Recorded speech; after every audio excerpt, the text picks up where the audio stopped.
अब हामी कार्यक्रमलाई औपचारिक रूपमा सुरु गर्न गइरहेका छौँ।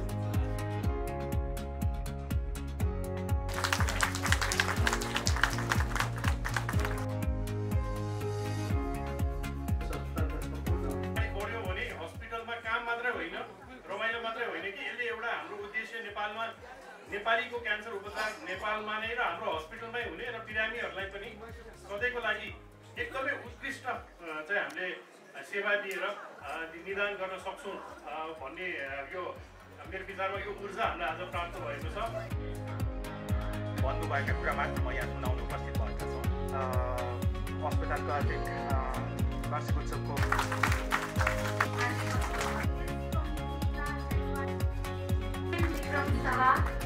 क्रममा चाहिँ हामीले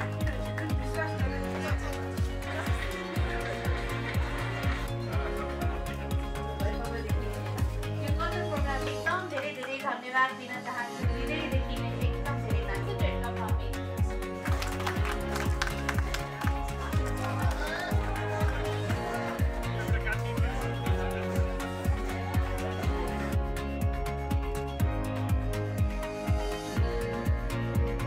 हाम्रो एनिभर्सरी चाहिँ हामीले चाहिँ 8 वर्ष गरेको कारण चाहिँ यो हाम्रो चाहिँ उद्घाटनको पहिलो उद्घाटनको दिनबाट चाहिँ हामीले यसलाई गरिआएका हौँ र आजसम्म आइपुग्दाखेरि हाम्रो यो अस्पतालको सफलताका लागि जसले चाहिँ अदृश्य हाम्रो अगाडि र पछाडि रहेर हामीलाई धेरै नै साथ दिइ आउनुभएको थियो।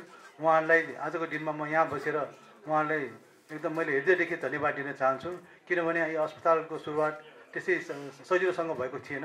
धेरै मानिसहरूको पसिना भएको थियो, धेरै मानिसको चाहिँ पैसा भएको थियो, धेरै मानिसको चाहिँ धेरै इच्छा उहाँको शुभकामनाहरू धेरै नै थियो र आज यो सबै कारणले गर्दाखेरि आज हामी यहाँसम्म आइपुगेको अवस्था छ।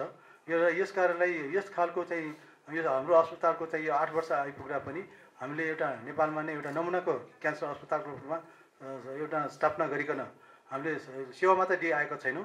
हामीले चाहिँ एक किसिमबाट हाम्रो चाहिँ अस्पतालको एउटा प्राइभेट हस्पिटलको हिसाब नाताले पनि गरिआएको जुन हाम्रो एउटा सानो उद्देश्य थियो, जुन आर्थिक रूपमा पनि केही हदसम्म सफलता जुन हामीले हासिल गरेका थियौँ र यो कुरा चाहिँ हामी तपाईँहरूको सहयोगले चाहिँ आजको दिनमा हामीले यस वर्ष पनि तपाईँहरूलाई चाहिँ यो चाहिँ जुन बेनिफिट थियो त्यो तपाईँहरूलाई पनि हामीले सेयर गर्न पाएका छौँ।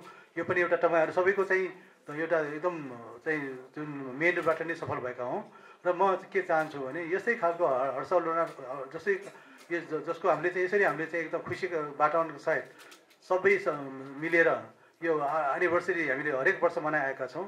यसलाई हामी निरन्तर रहोस् र आगामी दिनमा पनि यस्ता यो सफलतापूर्वक यस्ता वर्ष नै रहन पाओस् भन्ने शुभेच्छाका साथ म दुई शब्दका साथ यो बिदा हुन चाहन्छु। धन्यवाद।